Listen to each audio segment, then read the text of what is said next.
Bien aux côtés d'un monsieur qui a une belle cravate encore aujourd'hui. Bref, il ne contrôle plus ça. Hein. C'est d'ailleurs une déformation chez lui, l'élégance. Monsieur Justin Pierre Essonno, bonjour. À votre côté, Karel Mezatia Choya pour la revue de presse Made in Yaoundé. Bonjour à tous les deux, bienvenue.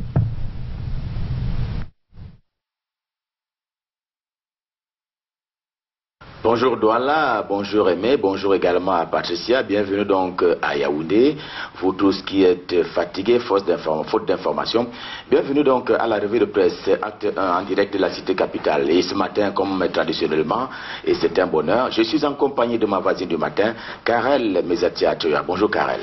Bonjour Justin Pierre Essonno, bonjour Aimé, bonjour Patricia, bonjour à tous ceux qui nous regardent au Cameroun, en Afrique et à travers le monde. C'est avec le quotidien bilingue national que nous ouvrons cette revue de presse acte en direct de la capitale. 18 jeunes Camerounais rapatriés d'Algérie et de Libye sont de retour au Bercail et Cameroun Tribune en parle ce matin. La main sur le cœur, ils ont juré au nom du président de la République du Cameroun, Paul Biya, et lui ont dit grandement merci d'avoir permis leur retour à la maison au Bercail. Eh bien, ce sont là les 18 migrants qui parlent dans Cameroun Tribune édition de ce matin. Ils ont été recensés en Libye et même en Algérie et sont arrivés hier par Douala au pays après des épreuves un peu plus difficiles. Et à l'accueil, il y avait le gouverneur de la région du littoral, Samuel Ivaha Dibois, qui a d'ailleurs transmis aux rapatriés un message du chef de l'État camerounais selon lequel chaque Camerounais est précieux devant Paul Biya.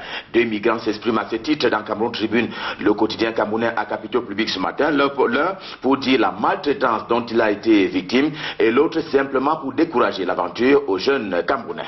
Le quotidien gouvernemental nous informe en outre que le chef de l'État Paul Biya est à Abidjan pour prendre part aux travaux du 5e sommet Union africaine-Union européenne. Paul et Chantal Biya sont arrivés hier dans la capitale économique de la Côte d'Ivoire, Abidjan. Naturellement, c'est pour prendre part donc à ce 5e sommet et il porte sur une relation, que dis-je, une coopération qui doit être remise sur la table entre les deux entités Union africaine et Union européenne. Le couple présidentiel est d'ailleurs suivi de très près par Cameroun Tribune depuis son départ de l'aéroport international de Yaoundé-Nsimalen au rythme des tam-tam jusqu'aux retrouvailles chaleureuses à Abidjan entre lui et son homologue de la Côte d'Ivoire, Alassane Dramane Ouattara. Ce mercredi, le grand débat sur l'avenir des relations entre les deux communautés africaines et européennes s'ouvre donc en Côte d'Ivoire avec un accent qui sera mieux sur l'investissement à consentir en faveur de la jeunesse africaine.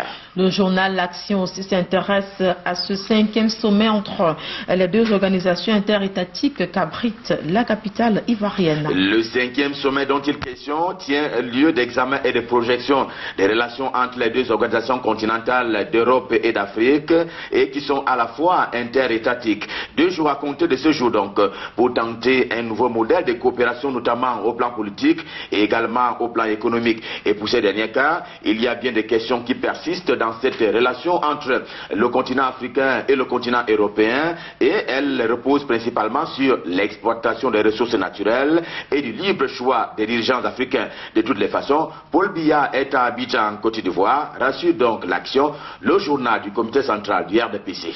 On s'intéresse à présent à l'alternance en Afrique. On en parle avec le quotidien Mutation. Emmanuel Macron, lors d'une visite à Ouagadougou, s'est prononcé sur le sujet et pour lui, le renouveau de génération est une loi mathématique, nous dit le journal. Lui, il vient officiellement en Afrique pour dire sa part de vérité sur les relations franco-africaines. Hier à Ouagadougou, au Burkina Faso, Emmanuel Macron a indiqué qu'il n'y a pas de politique française de l'Afrique, qu'au contraire, les dirigeants africains avaient le choix de changer ou pas le nom de la monnaie CFA. Le président français n'a pas non plus loupé les dirigeants qui durent au pouvoir. Il a naturellement dit qu'il est lui favorable à ce qu'il appelle le renouveau des générations. Le journal de Georges Alain Boyomo nous informe en outre qu'il y a affrontement entre Camerounais et Tchadiens dans le maillot d'Anaï. Il s'est passé que lundi dernier, les policiers tchadiens sont rentrés en conflit avec un certain nombre de Camerounais dans la région de l'extrême nord camerounais. Tout est parti d'ailleurs quand un Camerounais a voulu traverser nuitamment le fleuve Logone pour des besoins commerciaux à destination de N'Djamena au Tchad. Une traversée quelque peu interdite à cette heure-là et après son interpellation et par vengeance, c'est donc devenu une affaire de groupe de part et d'autre. D'un côté, les Camerounais qui se sont mis ensemble pour pour essayer donc de repousser ce qu'ils ont considéré comme étant une attaque policière de la part des Tchadiens. Bilan côté camerounais, jusqu'ici 4 blessés, selon Minji Yawa Bakari, qui est donc le gouverneur de la région de l'extrême nord camerounais, qui a été rencontré ce matin par le journal. On continue avec le journal Les Grands Débats et c'est une interrogation qui barre la une de ce mensuel. Crise anglophone, qui avons-nous encore en commun? Les Camerounais, tous ou presque, ont toujours fait un travail en commun dans le sens donc d'établir, que dis-je, de faire grandir l'esprit de la nation, et cela à plusieurs aspects. Le débat qui s'ouvre ce matin et qui s'ouvre donc dans le journal a simplement trait à la culture, car en réalité, dit-il, au-delà des frontières nées de la langue, les frères Camerounais des deux rives du Mungo ont en partage justement linguistique et un socle culturel par la tenue vestimentaire et même par la culinaire. Le docteur Lekay Somba participe à ce débat dans le journal ce matin, quand il préfère donc une espèce de débat inclusif qui est donc appelé de tous les vœux par un certain nombre de partis camerounaises, plutôt qu'une répression, une réponse répressive, finalement plus onéreuse pour l'État camerounais. La suite, c'est avec Afrique Info, le journal qui s'intéresse à la session ordinaire du mouvement pour la libération et le développement du Cameroun. On nous dit ce matin que le parti de Yondo Marcel se positionne. La proposition de Yondo Marcel consiste à dire au président de la République Paul Biya de se rendre lui-même à Bamenda dans le nord-ouest camerounais. C'est à ce titre et à ce titre seulement que prendront fin les mouvements qui ont cours donc du côté de Bamenda. Le président du MLDC conseille aussi à Paul Biya de donner vie à l'article 66 de la loi fondamentale, la Constitution, qui est donc relatif à la déclaration des biens et avoirs des gestionnaires de la fortune publique. Enfin, un tour au ministère de la Jeunesse et de l'Éducation civique avec le quotidien Émergence. Le journal nous dit que là-bas, Mounouna Futsu est face à l'équation de la jeunesse. Le fils de l'homme en vitrine dans le quotidien Émergence ce matin n'avait certainement pas prévu cela, que le journal suit ses pas depuis bientôt 25 mois et avec attention. Selon le quotidien Émergence donc, la rupture dans la façon de faire est perceptible au ministère de la Jeunesse et de l'Éducation civique. Séphirin Koloko écrit que l'opération Vacances citoyennes a eu un impact positif et il y a de bonnes raisons d'espérer pour la production du civisme côté jeunesse camerounaise. Le mois prochain, le Cameroun abritera la deuxième conférence internationale sur l'urbanisme durable. Le ministre de l'Habitat et du Développement urbain était face à la presse hier pour l'annoncer et le journal Le Pélican en parle ce matin. C'est Yaoundé, la capitale camerounaise, qui abrite dès le 12 décembre prochain et pour 3 jours la deuxième conférence internationale sur l'urbanisme durable. C'est ce que Jean-Claude Bouenchou a annoncé hier à la presse. Le ministre du Développement urbain et de l'Habitat qui a donc rencontré, qui était face aux journalistes, aux côtés du ministre Issa Tiroma Bakari de la Communication et de Rose Dibon, exactement secrétaire d'État auprès du MINDU. Objectif avoué à l'occasion donc de cette conférence qui a eu lieu hier, et en faveur des travaux de Yaoundé, il s'agit de rechercher et élaborer les stratégies en matière urbaine. Et parmi les hommes de médias présents à cet échange avec le ministre de l'Habitat et du Développement urbain, il y avait également nos confrères du quotidien L'Épervier. Tout à fait, Karel. Et il y aura près de 500 participants issus de 25 pays qui viendront au Cameroun pour échanger sur les questions de développement urbain. Le thème justement dévoilé hier est développement urbain intelligent, action locale et globale. C'est autour de celui-ci que vont tourner les travaux qui s'inscrivent, a estimé justement le ministre Jean-Claude Bouenchou hier face à la presse. Ces travaux s'inscrivent dans les débats de l'heure pour ce qui est particulièrement du cas camerounais. Également au menu du quotidien L'Épervier, Affaires Générales Express, le journal évoque la danse Bafia du ministre des Transports Edgar Alain Mbengo. Le journal l'appelle donc la danse Bafia, cette façon de faire du ministre Edgar Alain Mbengo qui prenait une décision le 25 octobre dernier suspendant donc l'agence de voyage terrestre Générale Express, que la date qui avait été annoncée à l'occasion de cette mesure, à savoir 3 mois de suspension d'activité, n'a plus été respectée, qu'au contraire c'est un seul mois qui a été infligé comme sanction à cette agence-là, et le journal se pose la question de savoir comment est-ce qu'on en est arrivé là, et justement c'est une posture curieuse d'un nombre de décisions courageuse qui fait donc dire au journal ce matin qu'il y a quelque chose qui s'est probablement passé. Le journal Repère s'intéresse à la gouvernance publique. L'hebdomadaire de feu Richard Touna nous dit ce matin nous dit comment l'État asphyxie la Sonara. L'État camerounais s'avère parfois un mauvais payeur. Quand il ne paye pas, il paye mal, que dis-je, sans respecter les délais qui ont noué l'accord avec un certain nombre de partis. Toutes les structures payent d'ailleurs ce lourd tribut. Le cas qui est évoqué ce matin, s'agissant de la dette publique au Cameroun interne, est celui donc de la Sonara, à qui l'État doit 300 milliards de francs CFA au titre de paiement inapproprié des opérations d'importation d'un certain nombre de produits pétroliers. La suite est avec le journal Cameroun Business Today au menu santé et plus précisément médicaments de contrebande. Le journal évoque l'ampleur de la fraude.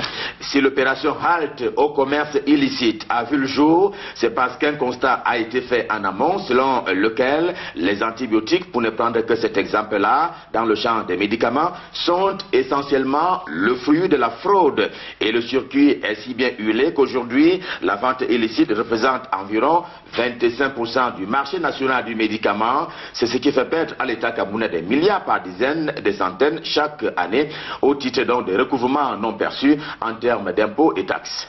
Avec Ecomatin, on parle de ce qui attend les entreprises en 2018. Il y a des répercussions, il y aura des répercussions sur les entreprises en 2018, quoi qu'on dise. Tenez, selon le journal ce matin, la pression fiscale qui est de 12,5% du produit intérieur brut en 2017 sera de 12,9% en 2018. En indiquant cet élargissement de l'assiette fiscale, le budget en examen au Parlement, à l'Assemblée nationale et au Sénat dit clairement qu'on attend donc un petit effort des entreprises en termes de financement du budget public. Ecomatin s'intéresse aussi à la tension de trésorerie. Le journal insiste sur le manque de collaboration entre les impôts, le budget et le trésor public. Et il faudra envisager plus de collaboration franche donc entre les diverses entités des finances publiques au Cameroun, à savoir les impôts, le budget et le trésor. Cela permettrait de recouvrer les quelques 213 milliards de francs CFA annuellement budgétisés pourtant, mais pas recouvrés par le ministère en charge des finances. Et on reparle du budget 2018 avec le journal Tribune d'Afrique, l'hebdomadaire de Faustin Ndjikam, titre à ce sujet les Manitou. Dans les chaumières et même dans les rédactions au Cameroun Carrel, eh bien, le secrétaire général de la présidence de la République est appelé vice-dieu, on dirait l'unique substitut du chef de l'État camerounais. À la primature, les secrétaires généraux sont au moins puissants de par leur statut. En clair, les deux personnalités s'avèrent deux grands carrefours dans la gestion des affaires de la cité. Le journal les désigne donc ce matin par Manitou. Ferdinand Ngongor pour ce qui est de la présidence de la République et Séraphin Magloire Fouda pour ce qui est de la primature l'ont encore montré récemment quand le budget des élections a été porté de 35 à 50 milliards de francs CFA pour le compte des scrutins de 2018. Ils se sont écrits entre eux. C'était une affaire de Manitou et de frères, estime le journal. C'est une conclusion avec laquelle nous allons mettre un terme à la revue de presse Made in Yaoundé édition de ce mercredi. Nous prenons rendez-vous pour demain pour le même exercice. Nous serons naturellement dans les mêmes dispositions à vous servir. Naturellement, c'est avec le cœur enflammé de joie. D'ici à là, je vous souhaite comme d'habitude de passer d'excellents moments, toujours en compagnie de nos programmes, les programmes de Canada International. À vous, millions de téléspectateurs du Cameroun et du monde entier, merci infiniment de nous avoir suivis. Et à ma voisine du matin, je m'en vais souhaiter une excellente journée de travail. Karel Mezatia Choya. Merci GPE, excellente journée de travail à vous également, ainsi qu'à tous ceux qui nous suivent de manière fidèle au quotidien. On vous retourne tout simplement à l'antenne du côté de Douala. Aimé Patricia, vous souhaitez également de passer une excellente journée de travail. Au plaisir de vous retrouver demain. On vous renvoie à l'ascenseur toujours avec ce beau sourire que les téléspectateurs vont retrouver demain. Il sera exactement 7 h pour la première partie justement de la revue de presse. Il s'agit de ces journaux qui ont été publiés dans la capitale politique du pays. Vous serez toujours accompagné de GPE, Ghislain Pierre. Ils sont nos sans transition. Qu'est-ce qu'on fait? Et CMT, carré des attitudes. Donc on va rappeler qu'après Yaoundé, Douala, sans transition justement, on suit le même tandem pour la revue de presse. Junior Ossin, Vanessa Melakamga, bonjour. messieurs et dames, pour la suite. Bienvenue. Merci Patricia, bonjour Aimé Mokoko. Merci. Bonjour. Bonjour Aimé Mokoko, bonjour Patricia Naoussi. Merci. Accusé de surfacturation dans un contrat de support équipement avec Ethiopia Airlines, Ernest Dikoum est au cœur d'une mafia, titre à sa une ce matin, Mediafrique concernant l'affaire Cameco. L'enquête menée par l'hebdomadaire Mediafrique indique que le directeur général de Cameco est accusé de surfacturation dans un contrat de support équipement avec Ethiopian Airlines. Le contrat signé le 30 août dernier est en marge des textes réglementaires en matière de passation de marchés publics, indique encore l'hebdomadaire. Le journal parle également d'un surcoût d'1 milliard de francs CFA par an, vu que le contrat d'AGW coûte 736 millions de francs CFA par an pour 3 avions Boeing, alors que celui d'Ethiopian coûte 1,7 milliard par an pour 2 avions uniquement. Le Mediafrique questionne les raisons pouvant justifier ou expliquer une telle option managériale. C'est à la page 5 du journal. Comment Michel-Ange Angui a été obligé de prendre ses responsabilités? Explication à retrouver en page 6 du journal Le Cameroun Matin, qui titre au bas de sa une: résultat du concours d'entrée à l'ENAM à l'oral.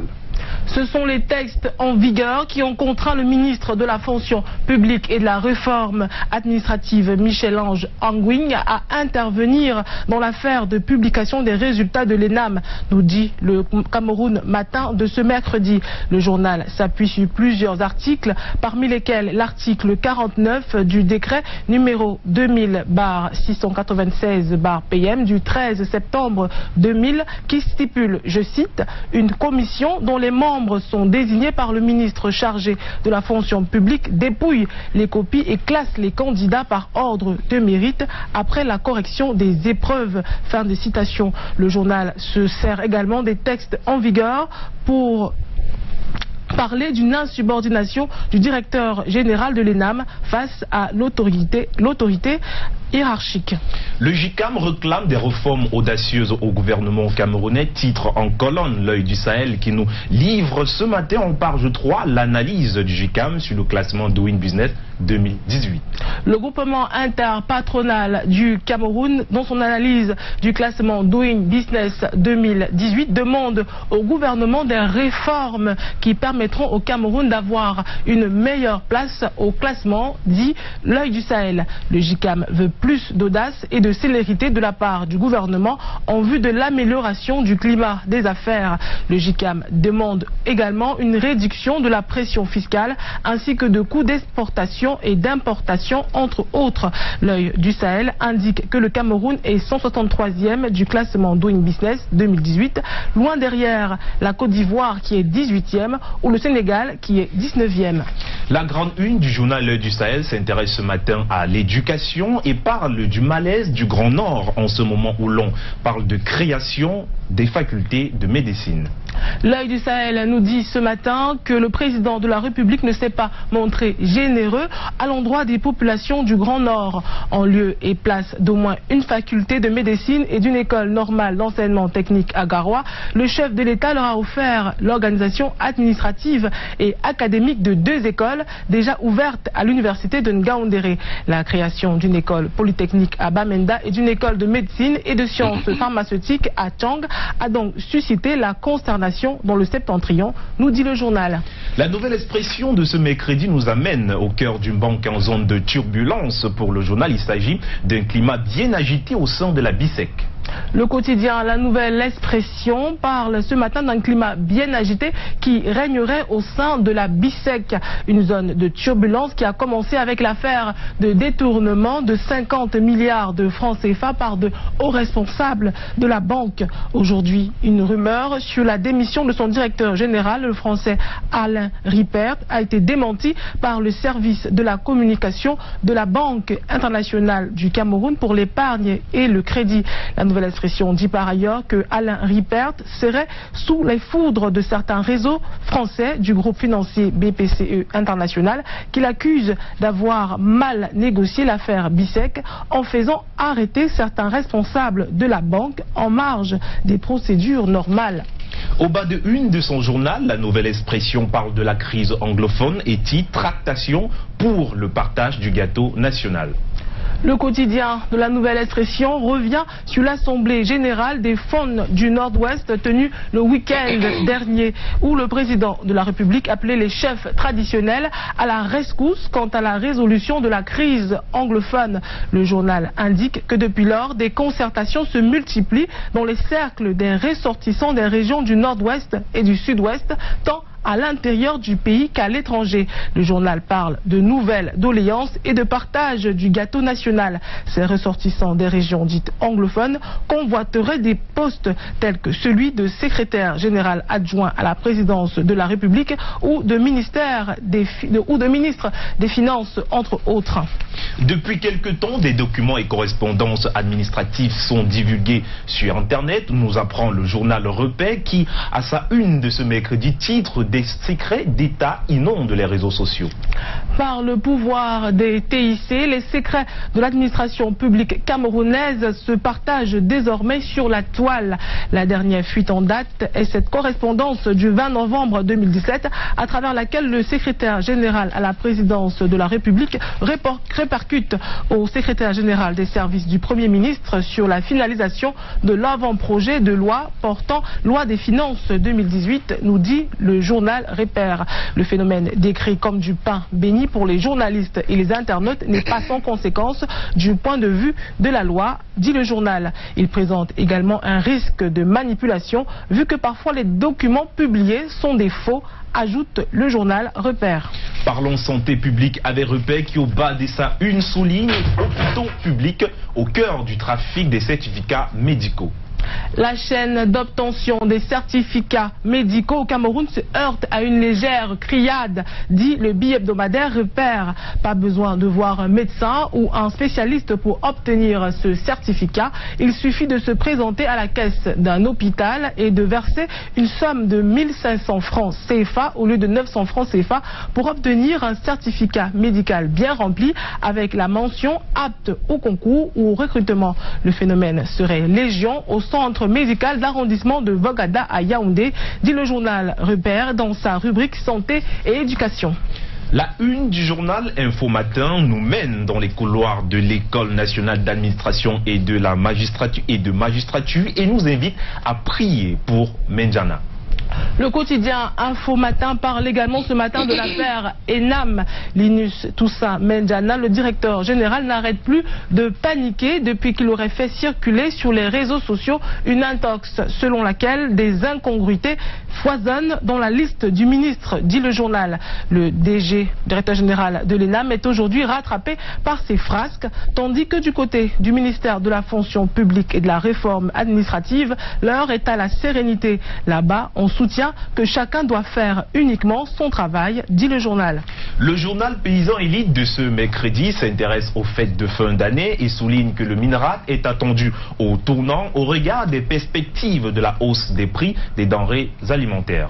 Organisme public, l'on devrait s'attendre à ce que la MIRAP, qui venait de bénéficier d'une subvention spéciale de 1,5 milliard de francs CFA débloquée sur autorisation du président Paul Biya, s'investisse et investisse sur le terrain, mais avec l'approche des fêtes de fin d'année, il y a forcément lieu de s'interroger sur ses capacités réelles à pouvoir assumer le rôle qui lui avait été dévolu lors de sa création. L'interrogation est d'autant plus pertinente que les bassins de production que sont les régions de l'Est et du Sud-Ouest ou encore du Nord-Ouest, principaux bassins de production, sont plongés dans une espèce de léthargie conditionnée par une insécurité grandissante. Vu sous ce prisme, il y a forcément lieu de s'inquiéter s'il ne s'agit pas encore de s'alarmer, nous dit le journal. Économie dans ce journal, le Paysan Élite, et on parle de plan de loi PI qui protège les économies africaines, à lire en pages 12 et 13 du journal. Après la labé en page... C'est plutôt en page 14, Junior. Après la labellisation du miel blanc d'Oku et du poivre de Pendja, le Cameroun soumet une quinzaine de nouveaux produits à l'appréciation de l'Organisation africaine de la propriété intellectuelle OAPI en vue de l'obtention de l'indication géographique. Il s'agit entre autres des calotte, de la laitier, de l'ananas de Bafia, du kilichi de Ngaoundéré, de l'avocat de Bouddha, du cacao de Tonga et de Baleng, des cafés de Fumbot, de Boyo et d'Angosas, du cuir de Marois, de l'igname blanche de B, de l'oignon de Garoua et la pierre de Pouma, entre autres, autant de produits agricoles et artisanaux qui devront montrer leur particularité exceptionnelle aux côtés d'autres produits de terroir des 17 États membres de l'OAPI, et le processus de labellisation commence maintenant, nous dit le journal. Voilà pour la revue de presse de ce matin. Émile Moukoko. Merci Vanessa. C'est vrai que on essaye de rester bien concentré parce que l'information court, elle évolue. Et au-delà de l'actualité locale, on sera aussi du côté de l'international. Mais pour l'heure, nous allons vous dire au revoir. Junior Rossin, très belle cravate. Hein. Je ne sais pas comment vous avez fait aujourd'hui, mais le choix était... Avant de les laisser partir, il se pourra en fait que ce prénom ait à voir avec la planète Saturne. Vous voyez de quel prénom, prénom il s'agit? Saturnin, justement, qui sont à l'honneur aujourd'hui. Donc, si vous portez ce prénom, sentez-vous heureux parce que c'est votre fête aujourd'hui. Vous connaissez des Saturnins? Pas du tout. Ah, pas du tout. Bah, j'en connais, ils sont nombreux. Saturnin Mambou, quelque part au Gabon. Saturnin Meyo. Oui, c'est le même Saturnin, en fait. Ça dit que c'est le neveu de... Oui, c'est le neveu de Patricia Norris. Il est au Gabon. C'est un... Oh là là, c'est mignon ce petit clin d'œil. Saturnin et Iluna, Saturnin et Yégué, Saturnin Gankam, Saturnin et Palais, Saturnin Fopoussi. Donc, si vous croisez un Saturnin, dites-leur bonne fête, tout comme ceux qu'on va célébrer tout à l'heure. Un 29 novembre, eh bien pour vous, c'est une date importante. Je pense à Madame Doumbé Moutomé, parce qu'il faut le dire, on a de plus en plus des mamans, des parents, des papas, on va même dire, on a la chance d'avoir Sa Majesté. Surtout quand vous voulez jouer les sérieux, c'est cette belle prononciation. Donc je suis sûr que s'il fallait noter sur le coup, vous aurez quasiment 10 sur 10. Alors la mémé nous regarde ce matin, et on va lui souffler son gâteau d'anniversaire tout à l'heure. C'est la tendre épouse de Sa Majesté du côté de la chefferie Bonanga à Aquanor. Donc Sa Majesté Francis Moutomé, avec toute la grande famille Moutomé, on va dire happy birthday à Madame Doumbé Moutomé qui nous regarde ce matin de façon très religieuse. En plus une reine, comme toutes ces reines qui nous gratifient chaque jour de leur fidélité, merci beaucoup. Donc on va se prendre une petite transition juste après, c'est l'information vue à l'étranger et vous savez ce qui suit chaque jour est une date événement, les éphémérides. À toutes.